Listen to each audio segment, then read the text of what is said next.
अस्सलामु अलैकुम वरहमतुल्लाहि वबरकातुहू। उम्मीद करती हूँ इंशाअल्लाह ताला आप सब ईमान और सेहत की बेहतरीन हालत में होंगे। आज हम अपना लेसन नंबर 8 पढ़ने जा रहे हैं मखारिज का। प्रीवियस लेसन में हमने लसानी मखारिज को डिस्कस किया था और उनमें से दो मखरिज क़ाफ और काफ जो हरूफ लहातिया कहलाते हैं उनको डिस्कस किया। आज हम लसानी मखारिज में पढ़ेंगे हरूफ शजरिया जीम शीन या। क्योंकि इनमें भी सिर्फ लिसान ज़ुबान इस्तेमाल होती है, दांत वग़ैरह इस्तेमाल नहीं किए जाते या होते, इसलिए लसानी मखारिज कहलाते हैं। हरूफ शजरिया भी लसानी मखारिज के अंदर ही आएंगे। अब क्वेश्चन ये है कि इन्हें हरूफ शजरिया क्यों कहते हैं, जीम शीन या को हरूफ शजरिया क्यों कहा जाता है। इनको शजरिया इसलिए कहा जाता है क्योंकि ये शजर फम से निकलते हैं। वस्ते ज़ुबान और तालु के दरमियान कुशादा हिस्से को अरबी में शजर कहते हैं। ठीक है, यानी कि ज़ुबान का जो वस्त बनता है, सेंटर, ज़ुबान का भी सेंटर और तालु का भी सेंटर, वो जो कुशादा हिस्सा है ना ज़ुबान और तालु का जो सेंट्रल पार्ट है, उसको अरबी में शजर कहते हैं। क्योंकि ये तीनों हर्फ वहाँ सेंटर से अदा हो रहे हैं, ज़ुबान और तालु के सेंटर से, इस निस्बत से इनको हरूफ़े शजरिया कहा जाता है। मखरिज हमने पहले ही हमें इस जब हमने डिफ़ाइन किया हरूफ शजरिया को तो हमें काफ़ी हद तक आइडिया हो गया कि इनका मखरिज क्या है। अभी देखते हैं इसकी प्रॉपर डेफिनेशन। मखरिज जो है वस्तुल लिसान जब बिलमुकाबिल तालु की तरफ उठे तो ये हरूफ अदा होते हैं। तीनों हरूफ का मखरिज एक ही है। वस्तुल लिसान ज़ुबान का दरमियानी हिस्सा जब बिलमुकाबिल तालु यानी कि तालु का भी सेंटर, अपना जो ज़ुबान का सेंटर है वो ऊपर वाले बिल्कुल हिस्से के तालु के ऊपर उठ के लगे तो ये हरूफ अदा होते हैं। और तीनों हरूफ का मखरिज सेम है, जीम शीन और या का। अब हमने ये देखना है कि अगर ये तीनों हरूफ एक ही मखरिज से अदा हो रहे हैं तो फिर इनमें फ़र्क है क्या। जीम शीन और या वस्तुल लिसान बिलमुकाबिल तालु की तरफ उठे तो अदा होते हैं।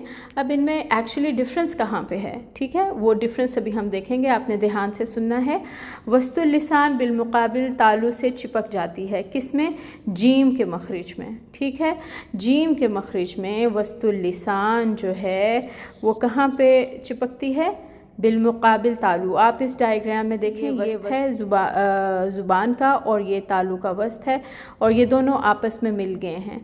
वस्तुल लिसान जाके ऊपर तालु से चिपक गई, ठीक है, अपने मुकाबिल तालु से चिपक गई तो फिर यहाँ से हर्फ जीम अदा हुआ। ठीक है, इस तरीके से जीम अदा होता है। अब शीन में क्या होता है कि वस्तुल लिसान और बिलमुकाबिल तालु में हल्का सा गैप या फासला रहता है।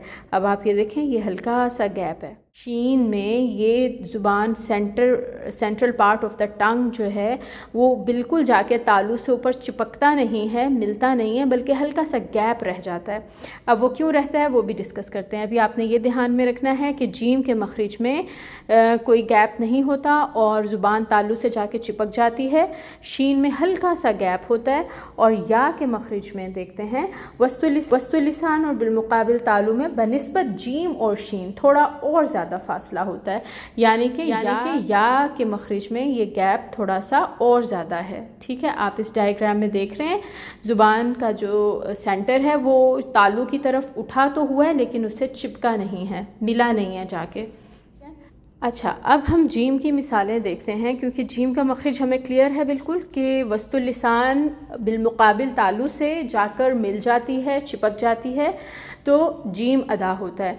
जीम को पढ़ के देखें, जीम के ऊपर जब हरकत हो तो फिर कैसे पढ़ेंगे, जा जी जू, आज इज उज, नजअल तजअल। अच्छा, यहाँ पे जीम दोनों मिसालों में साकिन है, यहाँ पे भी साकिन है और यहाँ पे हमने हमज़ा को हरकत दी हैं।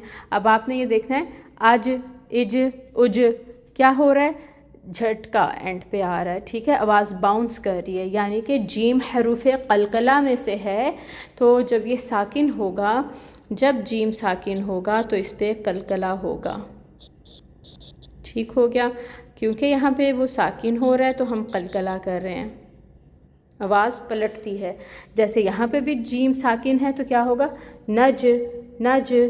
نجعل نہیں پڑھیں گے، نجعل نجعل. پھر تجعل تجعل. ٹھیک ہے.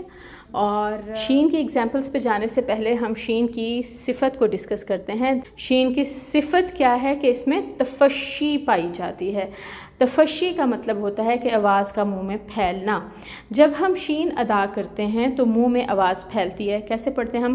شین. تو یہ جو ش کی ساؤنڈ آ رہی ہے نا، یہ دیکھیں یہ ہمارے منہ میں پھیل رہی ہے آواز شین کی. اسی کو تفشی کہتے ہیں.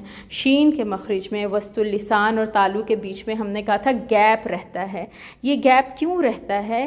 کیونکہ یہاں سے ایئر فلو پاس ہوتا ہے اور پھر آواز منہ میں پھیلتی ہے اور آواز آتی ہے ش. اگر یہ گیپ باقی نہ رہے تو یہ ش کی ساؤنڈ بھی نہیں بنے گی. ٹھیک ہے.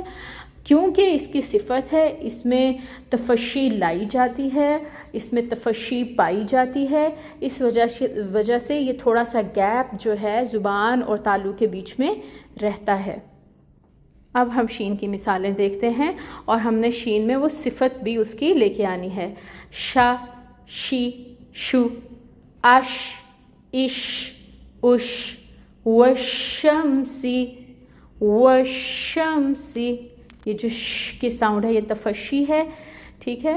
اور یہ اس گیپ کی وجہ سے ہے جو ہم اس کو ادا کرتے ہیں جب حرف کو، تو زبان اور تالو کے بیچ میں رہ جاتا ہے باقی تھوڑا سا. جی اب ہم یا کی مثالیں کر لیتے ہیں. اچھا، ہم نے یا غیر مدہ کی مثالیں لکھا ہے. یہاں پہ غیر مدہ کیوں لکھا ہے؟ کیونکہ ہم نے حروف جوفیہ میں بھی جو ہے یا پڑھی تھی. آپ یاد کریں، ہم نے حروف جوفیہ میں، حروف مدہ میں کون کون سے حروف کیے تھے؟ الف، واو اور یا. ٹھیک ہے.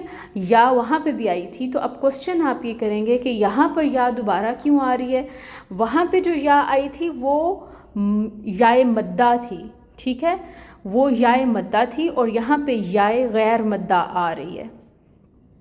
اب یا متحرک اور یائے لین اس کے اندر شامل ہے. اگر یا غیر مدہ ہے تو اس میں متحرک یا بھی آئے گی اور یا لین بھی آئے گی.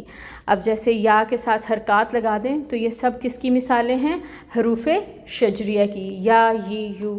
پھر یہاں پہ اگر ہم کھڑی زبر کے ساتھ اس کو پڑھ لیں، کھڑی زیر کے ساتھ پڑھ لیں یا الٹا پیش کے ساتھ پڑھ لیں تو یہ بھی یائے غیر مدہ کی مثالیں ہوں گی. ٹھیک ہے.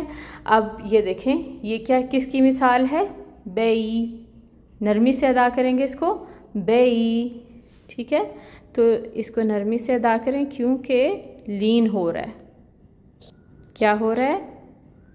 لین ہو رہا ہے. یہاں پہ لین ہے اور لین کو نرمی سے کیا جاتا ہے. لین کب ہوتا ہے؟ جب یائے ساکن سے پہلے زبر آ جائے. ٹھیک ہے. میں ابھی یہاں پہ صرف یائے ساکن کی بات کروں گی. لین واو کے ساتھ بھی ہوتا ہے لیکن واو کی بات ہم ابھی نہیں کریں گے. یہاں پہ یا کی مثالیں ہم کر رہے ہیں. تو جب یا ساکن سے پہلے زبر آ جائے تو لین ہوتا ہے. لین کو نرمی سے پڑھا جاتا ہے، بئی. اسی طرح اگر تا زبر یا ہوتا تو تئی، تئی. ٹھیک ہے. اب یہاں پہ دیکھیں یاسین، یخدعون، یشعرون. امید کرتی ہوں انشاءاللہ تعالیٰ آپ کو کلیئر ہوا ہوگا. اگر آپ کو پھر بھی کوئی مشکل لگے لیسن میں تو آپ کوسچن کر سکتے ہیں. اللہ تعالیٰ آپ کے لیے بہت ساری آسانیاں کریں. آپ کا سیکھنا اور ہمارا سکھانا اپنی بارگاہ الہی میں قبول فرمائیں. سبحانک اللہم و بحمدک اشہد ان لا الہ الا انت استغفرک و اتوب الیک. السلام علیکم ورحمۃ اللہ وبرکاتہ.